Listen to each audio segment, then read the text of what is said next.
Jean-Paul s'est occupé d'une affaire qui a défrayé la chronique en Belgique. L'affaire Tom Mortier. Un homme apprend par surprise que sa mère a été euthanasiée alors qu'elle ne souffrait d'aucune maladie incurable. Godelieve de Troyer, une femme de 64 ans, soignée depuis 40 ans pour des dépressions chroniques, réclame en 2012 une euthanasie à son psychiatre. Alors ce médecin-là, manifestement, n'a pas voulu accéder à cette demande d'euthanasie puisqu'il estimait que la mère de Tom ne rentrait pas dans les conditions légales. La mère de Tom entre alors en contact avec un médecin, connu comme étant un grand promoteur de l'euthanasie en Belgique. En réalité, ce médecin-là est oncologue et n'avait pas de compétences particulières pour déterminer si oui ou non il était encore possible de soigner cette dame. Et bien néanmoins, ce médecin décida de mettre fin au jour de cette personne par le biais de l'euthanasie. C'est par un simple coup de téléphone de l'hôpital que Tom apprend que sa mère a été euthanasiée. Imaginez-vous, vous arrivez à l'hôpital et vous pensez y rencontrer votre proche qui est en état de souffrance, certes, ou peut-être en voie de guérison. Et puis vous découvrez que cette personne-là, en réalité, est décédée. Malheureusement, la loi belge permet cela, même si c'est assez scandaleux.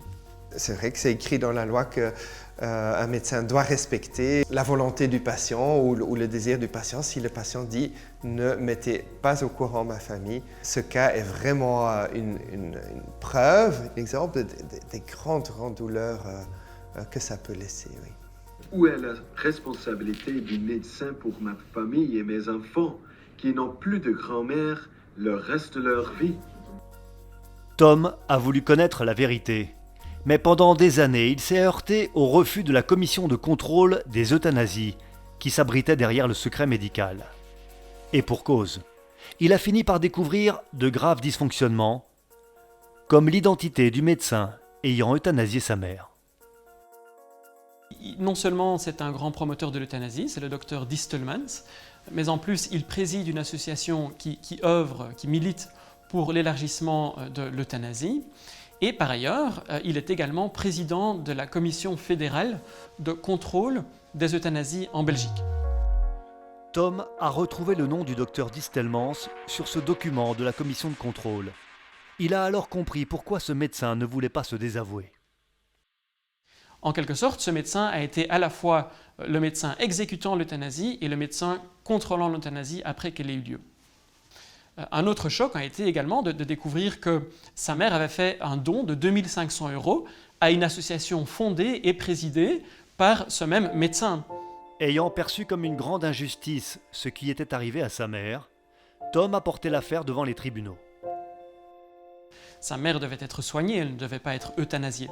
Le ministère public belge a décidé de classer l'affaire sans suite et Tom a reçu un courrier d'une ligne pour dire simplement « Nous considérons qu'il n'y a aucune preuve qu'une infraction a été commise et nous considérons que l'affaire est close. » Avec Jean-Paul, Tom s'est adressé à la plus haute juridiction internationale, la Cour européenne des droits de l'homme. Et à juste titre, finalement, la Belgique a pu être condamnée pour violation du droit à la vie de la mère de Tom. La Cour européenne des droits de l'homme a dénoncé le manque d'indépendance et le manque d'impartialité de la commission de contrôle. En 20 ans, sur 30 000 euthanasies déclarées, 28 000 cas ont été contrôlés. Un seul cas a été déclaré non conforme. En Flandre, quelqu'un peut être euthanasié sans que la famille soit consultée. L'impact que ça a sur les proches, ce qui reste, c'est juste... il n'y a pas de mots.